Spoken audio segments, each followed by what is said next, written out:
Some episodes may contain graphic content or sensitive topics, while all episodes will consistently feature offensive language and absurd speculations from two opinionated women on a spiritual journey just trying to figure shit out. Listener discretion is advised.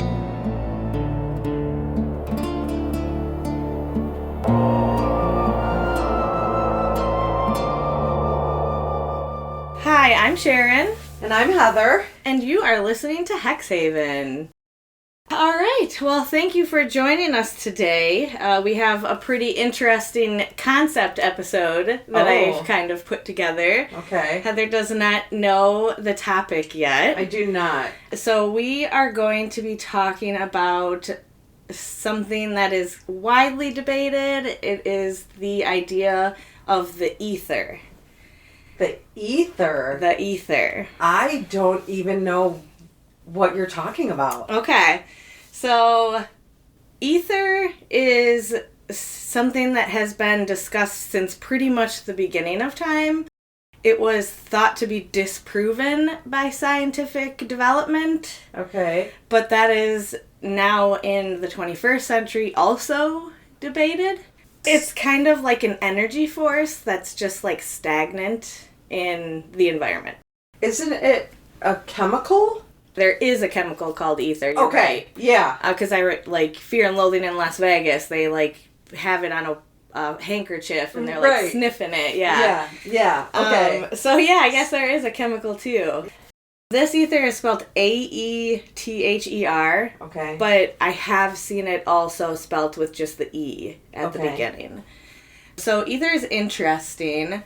Are you going to talk about this? But how did you find out about this? I am going to talk about this. I actually have 2 clips from different episodes of the Y-Files that I'm going to share with you today, and I'll include the episodes in the show notes and everything for the listeners. Okay. But yeah, so it was an episode of the Y-Files, surprise, surprise, that kind of sent me down this rabbit hole. What is the Y-Files? The Y-Files, it's like a podcast, YouTube channel. Mm-hmm. Host name is AJ, and he has a little sidekick that is like a CGI goldfish in a bowl. Okay. And his name is Hecklefish. Okay. So it's a really good show for any, the curious mind. I highly, highly recommend it. So, conspiracy theories? So, for me, I started watching them for their alien and UFO content. Okay. So that's what got me interested. They do a lot of, government cover-ups, psyops, a lot of scientific stuff. So they also, recently have been talking a lot about, is reality a simulation? So it really is a mixed bag of a whole bunch of stuff. Okay. So we'll go through a couple clips, but yeah, to the listeners, highly recommended the Y-Files. Okay. And Hecklefish is hilarious. I love that. Yeah, I wanted to do this topic because it's something that kind of bridges science with myth. It began as a mystical element in cosmology, and it kind of evolved into many scientific theories. It's also shaped a lot of major scientific revolutions. You'll see later on, but there was an experiment called the Morley experiment that failed to detect ether. And because of that experiment, ether was debunked for quote unquote, But it actually sparked Einstein's theory of relativity, which would go on to define space and time. Okay. Holy shit. Oh, it gets crazy. I had a lot of fun with this one. I spent a lot of time the last couple of months researching for it. It is also considered to be a symbol of the unseen. It kind of represents invisible fabric that might underlie reality, whether in physics, magic, or consciousness. And it just seems to keep returning in new forms in my research. So when it was 3 or 4 times I had heard about it, and I was like, okay, what is this? It's time for me to actually look into it. To start, we'll kind of just go over the definition of the concept. Okay. So ether is a hypothetical substance or medium that was once believed to fill all space and act as a carrier for light, gravity, and other forces. Its meaning has shifted across eras. For example, in ancient philosophy, especially Greek, ether was the fifth element, a divine, incorruptible substance made up of the heavens. In classic physics, it became luminiferous ether. I think that's how you say it. Okay. Which is a medium thought necessary for light waves to travel through space. And then in modern metaphysics and speculative science, ether is sometimes reimagined as a subtle energy field, akin to like the quantum vacuum or dark energy. Holy shit. Yeah. Man, the whole like quantum physics portion of this is why it took me so long to research. I consider myself to be a smart person. Same. But I feel like, wow, this might be there were parts over my of head. the quantum physics part where I was like, I am a bumbling fucking idiot. Right. Like, so I did watch a lot of different videos. I do have like, there's one experiment that we'll talk about that I had a really hard time envisioning in my mind. So I found a picture that we'll look at to kind of help us make sense of it. Okay. And then I took some like high scientific level data and like threw it into Copilot and was like, please dumb this down for me because it's just too much, you know? Damn, because it's a theory. Yeah, it's a theory. It's the same kind of thing as like gravity, spacetime, you know, which are all really cool concepts, but most of science is theory. But okay, but you know? gravity is a real thing, but we gave it a name and like made it gravity. Like it was always there, yeah.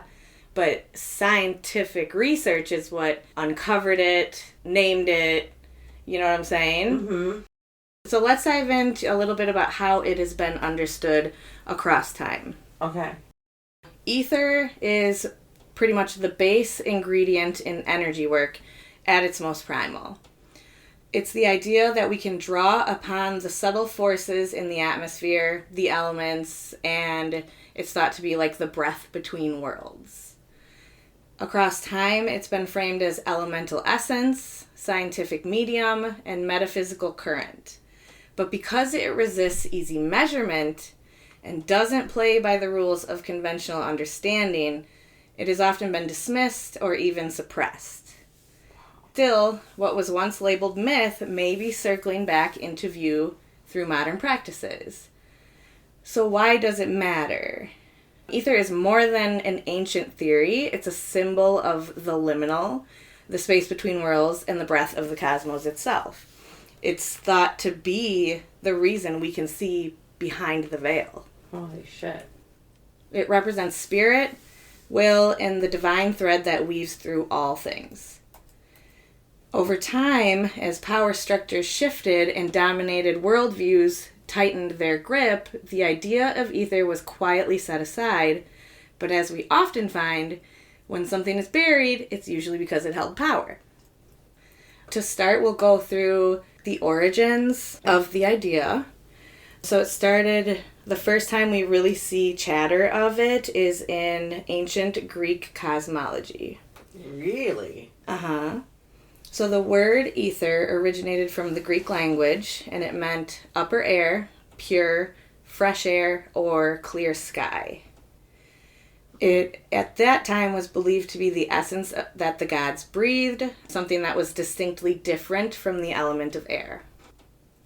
As opposed to air, ether was thought of as like a more subtle, refined substance that filled the cosmos beyond Earth's atmosphere. The substance at that time was associated with divinity and immortality. Aristotle, in his work On the Heavens, which I think is a book, he introduced it as the fifth element, and this was in 4th century BCE. So like air, water, fire, Earth. Wait, no, air, not Earth, water, Wind, and Fire. That's a band. Earth, Wind, and Fire. Air, water, fire, and earth. I actually have And it. wind, is it? No, wind is air. Oh, okay. It is earth. Okay. Fire, air, water, and earth. And then he's saying then ether would have Was been the the fifth. fifth. So- That's interesting. It was also often called spirit, the fifth element. Which, that to me makes sense. If you're calling it spirit. Yep. Yep. Holy shit. So Aristotle, he considered ether to be unmarred, an element that was always unmarred by corruption. It's not something like that we as humans could affect, you know. It was thought of as eternal, unchanging, and divine. It was the matter that carried the stars and the planets in their circular motion. So then, this is also 4th century BCE. We hear about ether from Plato. He wrote the Timaeus, which is a cosmological and metaphysical matters book. He wrote it in 360 BCE. This is a dialogue that explains the creation of the physical universe by a divine craftsman called the Demiurge, I think it is. What? Who imposed order on pre-existing chaos. So that would be God? The idea That's what I'm of thinking. God? That's what it's suggesting, right? Yeah, I've never heard of the Demiurge, No. but I'm also not really familiar with Plato's work. No. So no. this was the first time I've actually ever read anything by Plato or Aristotle. Right. But in this text, the Timaeus, Plato references a fifth essence that is the medium bridging different realms, divine and physical, together. Okay. He describes ether as a receptacle of space that carries all things. So the spirit world. Mm-hmm. We also see parallels of ether in many different cultures around the world. This is where I wanted to talk about the fifth element. Okay. Because I never really realized that there was a fifth element. I didn't know that. I've seen the movie Fifth Element, but... Yeah, but that's a fictional fantasy movie. Yes, and that movie doesn't really mean it's talking about this fifth element. Absolutely. I don't remember that. The Fifth Element? No. I really don't remember it either. I don't think I've seen it since I was a teenager. And when it comes to ether, I have seen a lot of it in fantasy writing and sci-fi movies and stuff like that. Yeah. But I wanted to talk about the pentagram. Oh. Because the pentagram, the 5-pointed star of the pentagram, is the holy cross of the 5 elements. The 4 physical elements of fire, air, water, and earth, plus the 5th element, which is known as spirit, quintessence, ether, or akasha. Okay. So I guess I never really realized that the pentagram was connected to the elements in that, that's why there's 5 points. I read something a long time ago, but I thought the 5th element was yourself. Spirit. Yeah, it makes sense now, spirit. Yep. But I thought of it as yourself. Mm-hmm. Not what makes you, I guess. I mean, right. It's to me, soul. When you think spirit? Yeah. Yeah. So I mean, yes, I and guess I think it kind I of fits. saw it as a person in body. Yeah.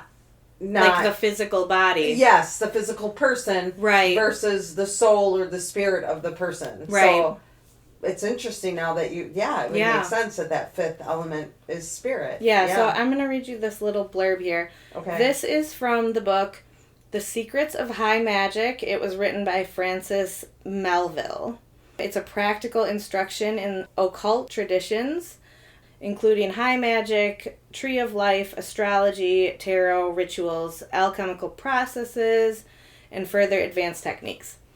So on the pentagram, it says the quintessence, which is the ether, is the unifying source of all elemental energy, the matrix that allows energy to emerge through the 4 material elements.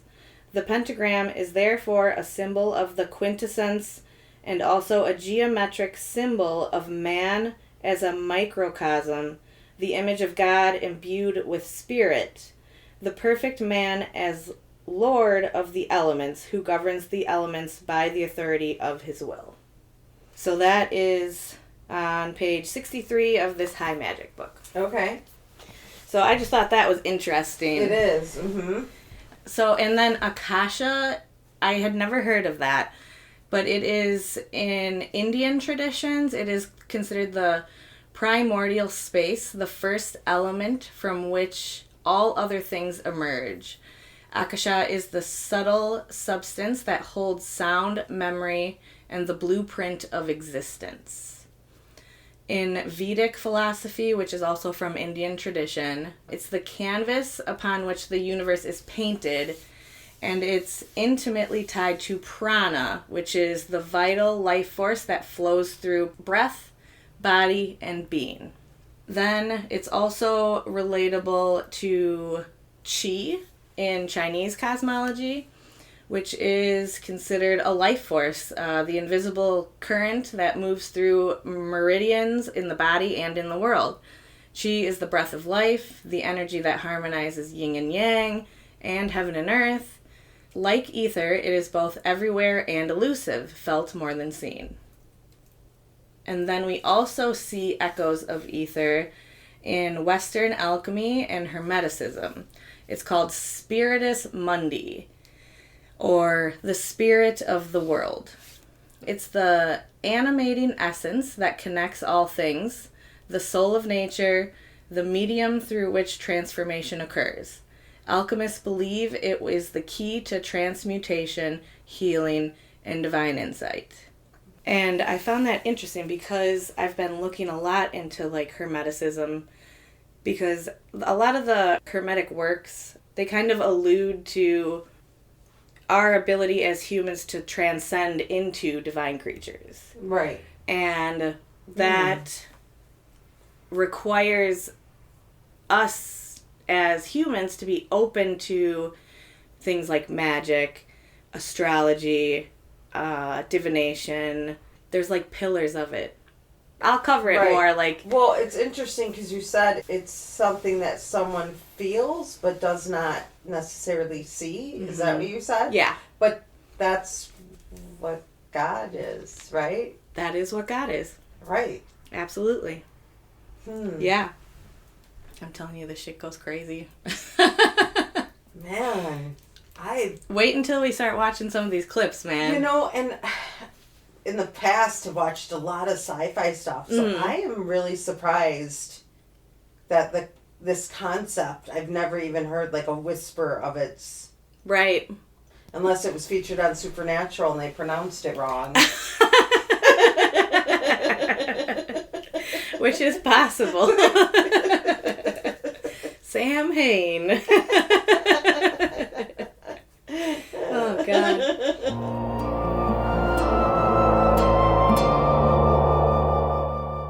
Now we're going to get into scientific ether and the Age of Light. We'll start in the 17th and 19th centuries. Wow. So during this time, scientific studies were more widely discussed and researched.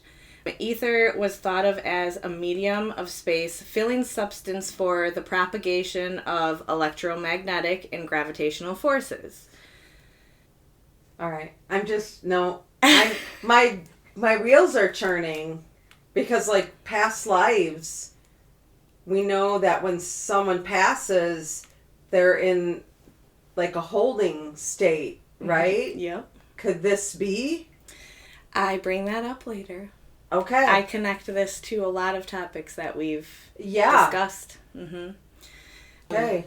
So let's start in 1704. We're going to go back to Isaac Newton. Okay. So he wrote about ether in the third book of Optics. In this book, he describes the medium that passes through all matter and refracts rays of light by bending them gradually away from an object. This idea was then expanded on in the 19th century, and it was dubbed luminiferous ether. Again, I hope I'm saying that correctly. If I'm not, I'm sure somebody will Someone let me know. will tell you, for sure. Yeah. So luminiferous ether means light-bearing ether. A man named James Clerk Maxwell, he developed a model to explain electric and magnetic phenomena using ether. This model later led to Maxwell's equations, which are attributed to deepening our understanding of light as an electromagnetic wave. Wow. If ether was the force through which light traveled, scientists expected that they would be able to detect an ether wind that would slightly alter the speed of light. Huh.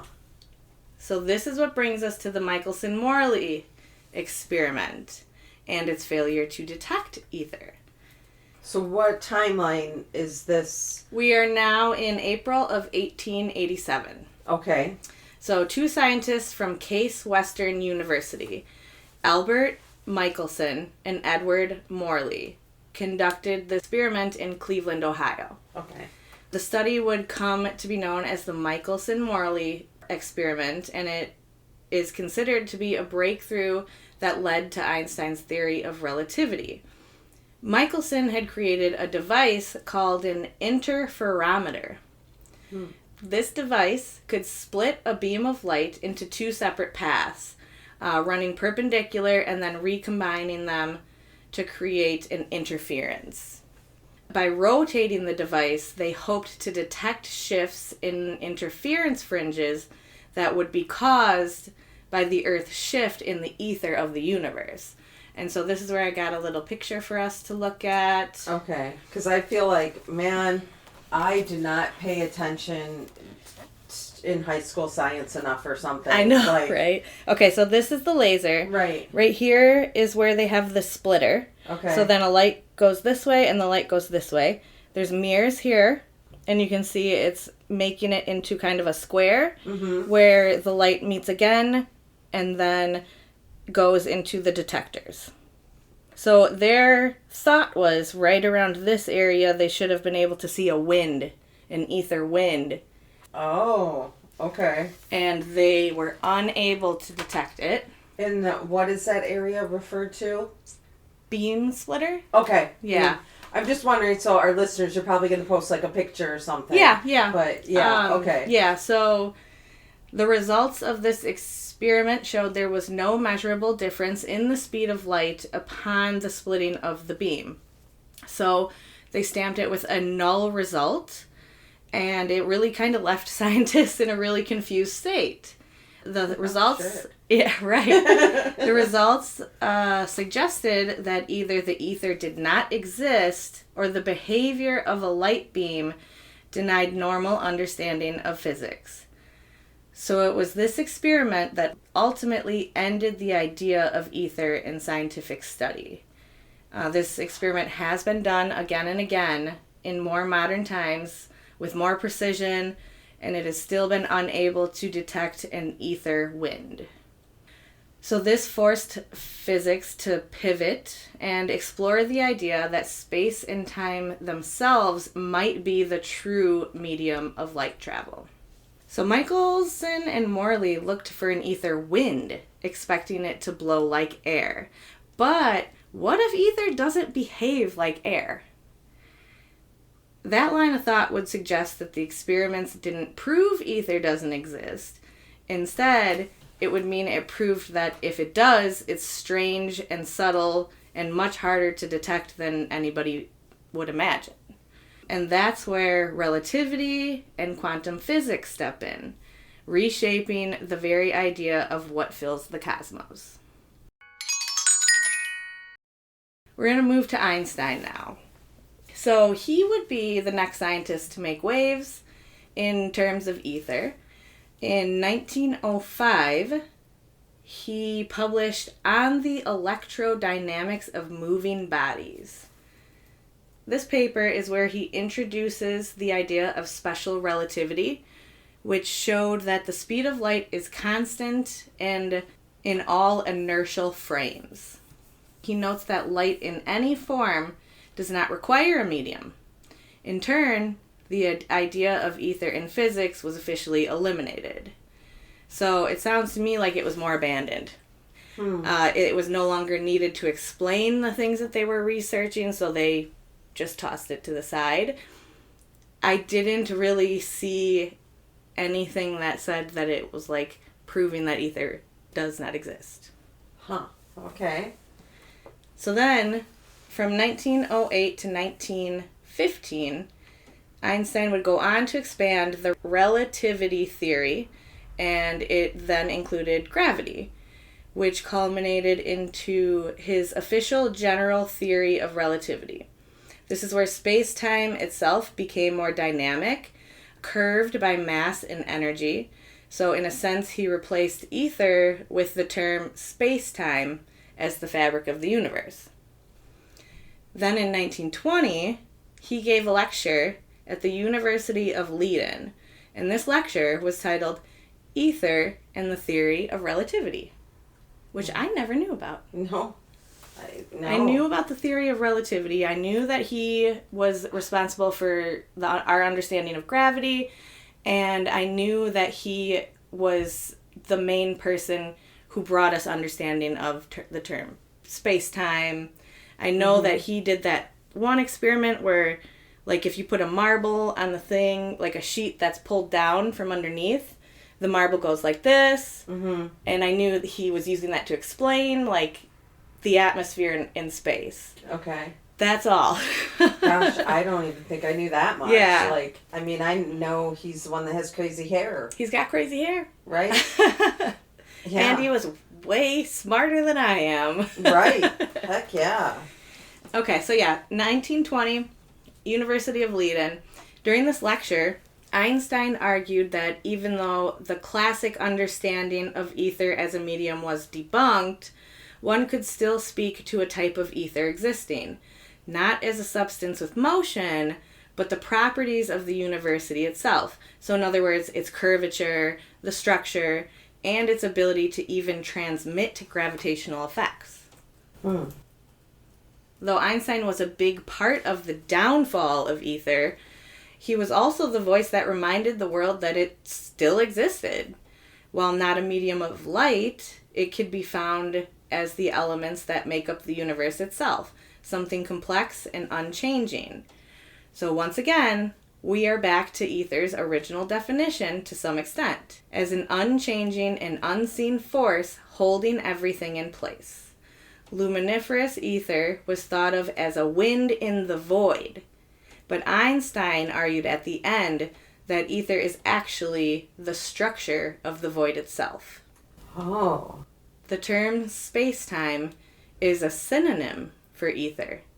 It doesn't replace it. They're the same thing. Oh. Yeah. Holy cow. It's pretty crazy. Yeah. So now we're going to get into the quantum side of things. Oh boy, can't wait. Can't wait. It's okay, I got clips for this one. Okay, good. Because I'm like, this is a lot. It is a lot, for sure. Okay, so modern physics has brought about some additional terms and concepts that require consideration in the discussion on ether. These three terms are often described as something called neo-ether. So the first one is the quantum vacuum. This is a term that emerged and was developed by scientists such as Albert Einstein, Otto Stern, Max Planck, and Werner Heisenberg. And all of this kind of came into development in the 1900s. The quantum vacuum is not empty space, but a dynamic field filled with constant fluctuations. It is where we can find zero-point energy. So zero-point energy is the second term. Mm-hmm. This concept emerged because even at absolute zero motion, particles and magnetic fields never truly rest. Instead, they jitter, always maintaining a small pulse of energy. These tiny fluctuations produce measurable effects such as the Casimir effect. And then the third concept is the idea of dark energy, because this is a mysterious energy that drives the accelerating expansion of the universe. The Y Files. Killer Patents and Secret Science Volume 1. Free Energy and Gravity Cover-Up. So it's about a 14-minute clip. Before I play the clip for you, I just want to say to you and to the listeners, in 1951, the U.S. government passed the Invention Secrecy Act. This act says that if a new invention is thought to be a danger to the American economy, it can be slapped with a secrecy order, taken by the government, and marked as classified. The inventor is then not allowed to talk about their creation with the public. They are not allowed to sell it to the public. Of course. They are only allowed to sell the product to the U.S. government. So I just want that to be said before we go into this clip. So for the listeners, if you're looking on YouTube, you're going to want to go to the timestamp 18 minutes and 30 seconds and listen to the next 15 minutes. So we're going to listen to from 18 minutes 30 seconds to 32 minutes and 30 seconds. All right, so now that you have watched the clip, what are your thoughts? I have a lot of thoughts. I think that so many people mysteriously died or were denied patents because of the fact that it ties back to UFOs. Yeah, UFOs and energy creation. I mean, a device like the one that Floyd Sweet created would completely eliminate fossil fuel energy. Right.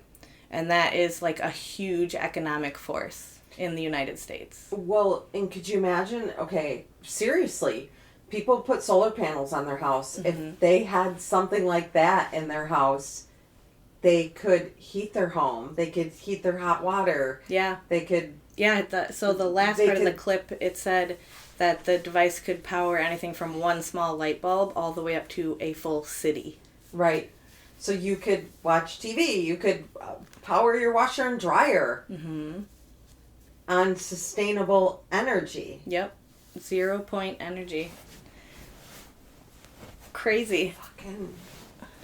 It just makes me wonder about so many things. Like, the government was denying them patents, and then after they would magically show up at their homes, and all of a sudden their stuff would go missing. And I wonder if it's because how much stake or claim do they have in coal mines? Because back in that time, coal mining was huge. Oh, yeah. Like, homes were heated by coal. Energy was, coal energy. So yeah, I wonder how many people are like, wait, we can't have this invention out there because then what's going to happen to all the coal mines we're invested in? Absolutely. I mean, the idea to me that the government can just say, I know that you made this, but it's going to make us lose a hell of a lot of money, so we're going to just destroy it. Yeah, we're going to take it from you. We're going to completely take it, right. Yeah. So we went through, in this clip, it was like 3 or 4 different men who had created devices. They were not given patents. Most of them, their works were either destroyed or stolen. Mm-hmm. Many of them died for this. And at least one of them, they had said, like, he had already had 30 patents approved before. Yeah, with the government. Right. So then they denied this one. Yep.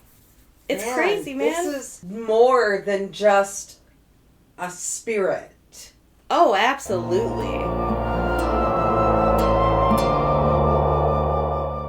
I want to get into David Bowen's section here because I think that this explains a lot of the topics that we have discussed on this podcast. Okay, so David Bowen was a British quantum physicist, philosopher, and neuropsychologist. He was born in 1917 in America, and he died in 1992. He was most well known for developing the de Broglie Boehm theory, and I'm not sure if de Broglie is the proper pronunciation of that name. Okay. So he's known for that theory, and then the concept of the implicate order. And the implicate order is what I want to focus on today. Okay. Okay. So I have his ideas really dumbed down in a way that I could understand them here. Thank you. I appreciate it. Okay. So think of reality like a big, soft, cosmic folded blanket. So when the blanket is laid out flat, this is the world as we see it. He called this explicate order. Separate objects, separate people, space, time, cause and effect all apply. Now, think of folding the blanket. And it's sitting here. This is the implicate order. Everything is tucked in together. It's connected. It's overlapping.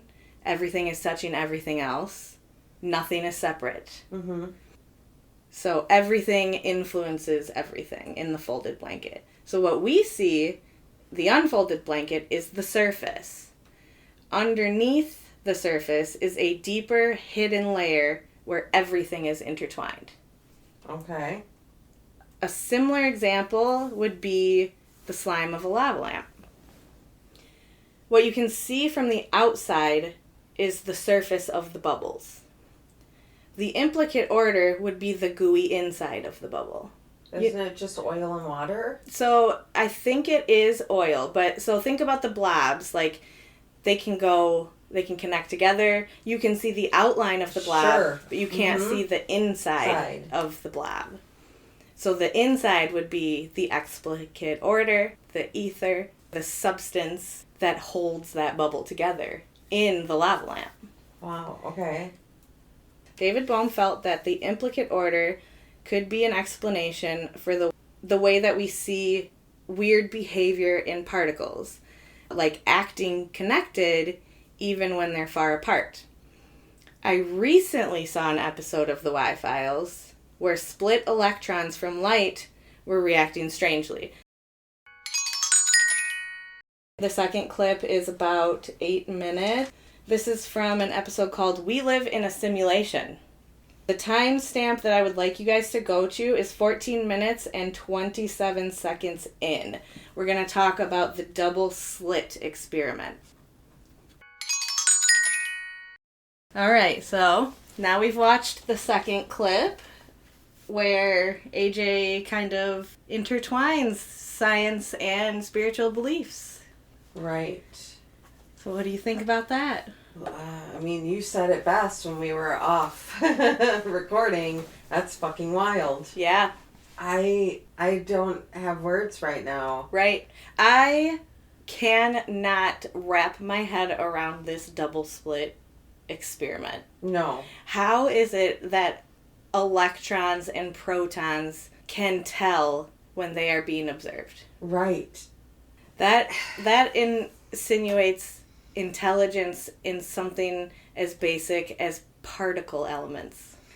Which makes me wonder, I'm a skeptic, but whatever they were using to monitor the particles, maybe it had like a magnetic energy or something that threw it off. Yeah. Not in the sense like they were smart enough to know, but because it created a reaction for them to know. Right. That's what my thought was. Yeah, and I mean... But I'm sure those scientists, or at least hope those scientists, would try multiple things. Multiple things, yeah. Well, and I was wondering about that too, because they started the experiment when they wanted to detect it. They were originally detecting before the particles passed through the slit. Right. And then that wasn't working. So then they changed up the experiment and made it so that no observation would occur until after the particles had gone through the split. Mm-hmm. Didn't really say if that was a different kind of technology or the same kind of technology, but at that time, when you're looking at the particles, they appeared as waves, and the minute that they started doing the observation, they turned back to particles. Right. And that's where the idea of time travel comes into it. And that is something that just for me, like, there are so many strange phenomena that goes on in this world that to me it does make sense that particles would have a sort of intelligence. I mean, look at everything that has been created in this world. Right. I mean, even just our own human consciousness, like... Right. It's insane. Well, and you, like, plants have an awareness. Right. You know, this is, like, tripping me out, man. Yeah. So, for me, this brought about a lot of questions about, like, could this idea of an implicate order explain phenomena like hauntings, dreams, time travel, collective consciousness, past lives, demonic activity? I mean, all of these things are things that theoretically could be explained by ether. Well, and in the first clip that we watched, I thought of when you watch a ghost hunter show, they have like the electromagnetic readers. Yeah, EMF. Mm-hmm. Yeah. So I feel like that's a huge connection to that ether. Yeah. Creating energy. Yeah. This is like wild. And like for me, I've long since believed that haunted locations are not, I've never, maybe originally, but like I think most people have this idea that when something is haunted, it's because Bertha died here, so now Bertha is haunting here. Right, yes. But for me, like, I'm more of the opinion that a haunted location is like a tear in our reality, and I feel like it's created by violence, trauma, and high emotions of an area. Mm-hmm. So Gettysburg is a good example. How many people died in the Civil War in Gettysburg? Sure. One of the most haunted towns in America now. Yeah. And a lot of the things can't necessarily be explained as this person died in this location and now they're haunting this house. It's more of a residual energy from all of the pain and tragedy that occurred on the land there. Well, and you see that with every ghost hunting show when they're going to a haunted location. There's like some story of mass tragedy. Mm-hmm. You know, like asylums are always haunted because of the cruelty to the patients and their awful conditions, and you know. And then you have all these historical places where battles were, or prisons. Yeah, like it's all things where there was cruelty, or prisons, they're like murderers in there, and they get all like the dark energy involved with them, and they're dying there because they're living their life sentence out there. Like that makes sense. Is that is something that's triggering that? Yeah, I feel like it's just another way that everything is connected. Like the things that you do in life have an effect forever. You know what I'm saying? Like, to me, I guess it is like a little bit more of like a reminder that like what you put out into the world matters. You know, like the energy you put out is the energy that is returned. Right. It's fucking crazy. But in this case, the energy that is being put in is producing more. But I don't really think it's more. I think it's just... I mean, if we think about the ether, like in this room right now, there's millions and millions of air particles. Mm-hmm. But the ether would be what's in between those particles. So it's there. It's just not able to be detected, you know? So it's only able to be detected when there is a tragedy, or... I mean, I don't know. I don't think it's able to be detected, even with things like hauntings. Like, right. I don't think that there's any way that we as humans could go to a haunted location and say, oh, yep, we've detected ether here. You know what I mean? I think it's more just that it is. This is such a wild concept. I want to understand it, but for me... Oh, it's My brain won't let me. It is a complex It is. thing, and this isn't a topic where we're gonna come in here and prove or disprove something. No. This is purely for consideration. Right. And this is a brainchild that I created, you know what I'm saying? Right. Because when I watched that Killer Patents episode, it just really like sparked something in me. And and it made me want to look deeper into it. And the other thing is, like, for me, when I do like meditation, spell work, grounding, even like the sound baths, I feel like I tap into what could be considered ether. So you feel like when you're in a meditative state, like... Yeah, okay, so remember I told you about that one meditation I did that made me really emotional? Mm-hmm. And what I envisioned in that meditation was energy coming into me from the earth, coming into me from the skies, and then me pushing it out through my body. And so I guess in my mind, that's how I visualize the ether. I think that it's kind of like an invisible glue that's just like hanging in the air, holding all of the particles in place. Wow. Okay. Yeah. And like after researching this, I do consider it to be kind of like a fifth element. Sure. Ether, spirit, akasha, whatever you want to call it, chi. I think it's there. I agree. I don't know that it's something that we'll ever be able to prove. But I feel, personally myself, like I draw upon it. And I feel like it's something that everybody has the capabilities of doing. I think it might even be something that everybody does and doesn't recognize. That's the same with like mediumship. Yeah. They say everybody has that connection. It's just whether they are able to draw upon it or want to draw upon it. Yeah. This is very, very much linked to spirituality, for sure. I think so too. And, you know, before I had watched this simulation episode of the Y-Files, I've heard about simulation theory. Which I never have. And I think there's a lot of merit to it.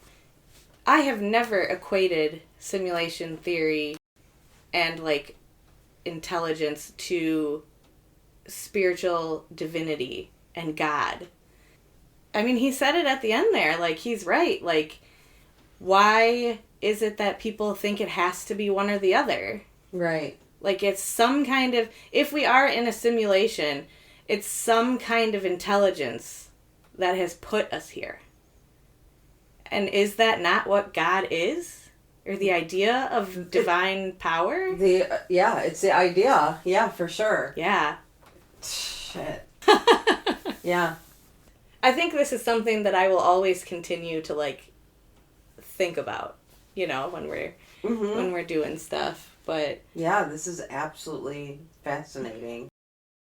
So, I mean, that's pretty much all I've got for you on that. I just to kind of button everything up, I just wanted to say that maybe the ether was never actually disproven, just renamed, reframed, and rediscovered by different cultures. Maybe the ancients weren't wrong. They were just speaking in poetry about something that we're only now learning how to measure. Right. And if the universe truly has a hidden structure or a subtle current, then every haunting, every intuition, every moment of magic might simply be us brushing up against the deeper fabric of reality or divine power. So I want to leave this off by asking our listeners, what do you think? How would you visualize the ether in your own mind? And let us know in the comments. Let us know what you think, because I really want to hear from others on this. What do you guys think? Yeah. I'm just... I don't know what to think. Like, you have presented me with a lot of information today. Yeah, it is. It's a lot of information. I mean, there's like an alien connection to it, a spirituality connection to it. Right. There's... On the topic of aliens, Gosh. what if aliens are synonymous to fucking gods? What if the aliens are the divine power that has put us in this simulation? Yeah. Yeah.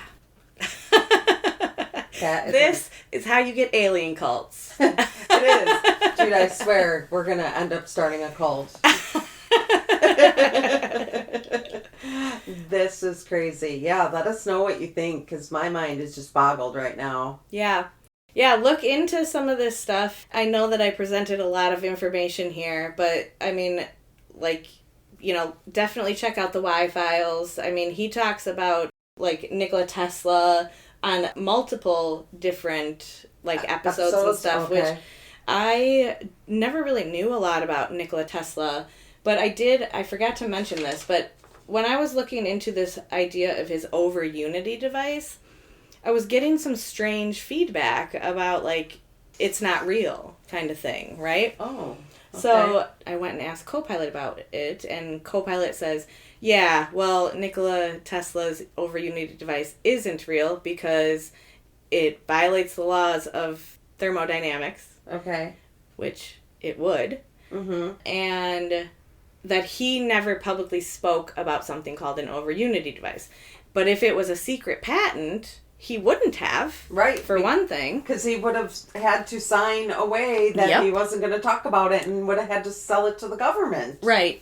So my thing was, the reason that I kept hearing is because that it was disproven or not credible was because the scientific definition of over-unity, it would output more energy than it takes in.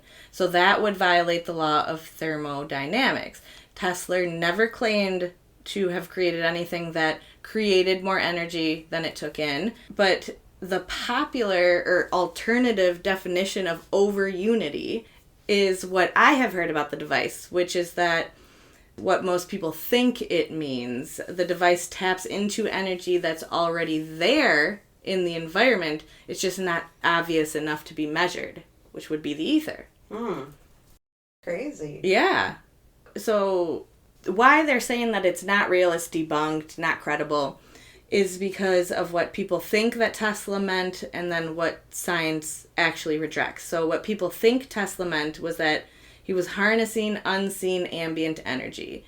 What science rejects is creating energy from nothing. So to me, I think when I'm seeing all this, like, oh, that's not real, it's because science equates over-unity to creating energy from nothing, but the public equates it to harnessing ambient ether energy. Right. You know what I mean? Yeah. So no, I don't know what you mean, actually. I just wanted to mention that because that was the one part in all this research where I was getting multiple sources saying over-unity project is fake, it was never real, this and that. It very well may not have been.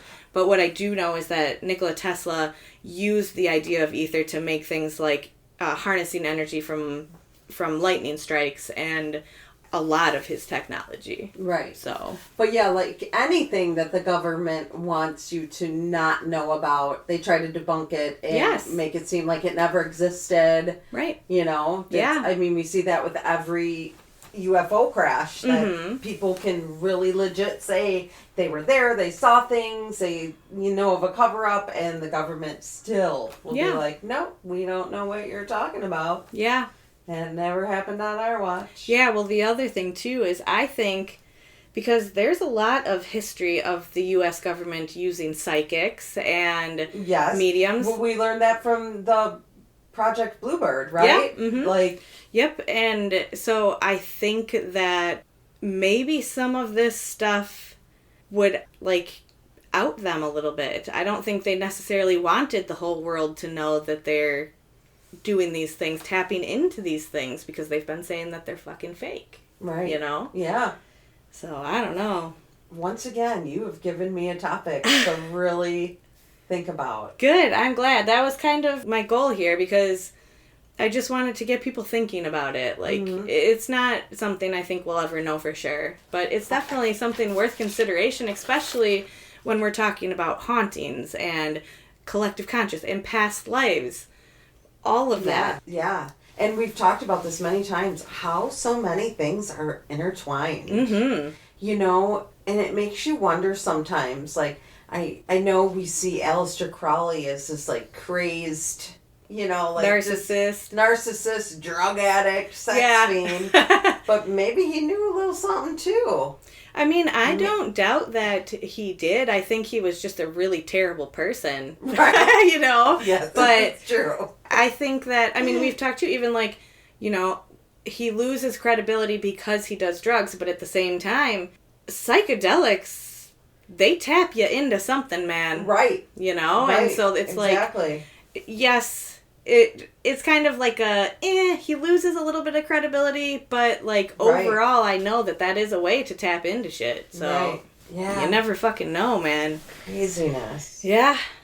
But, yeah. So, right. That's that on that. Yeah, awesome. Well, thank you for another great episode. You're welcome. I hope everybody enjoys it.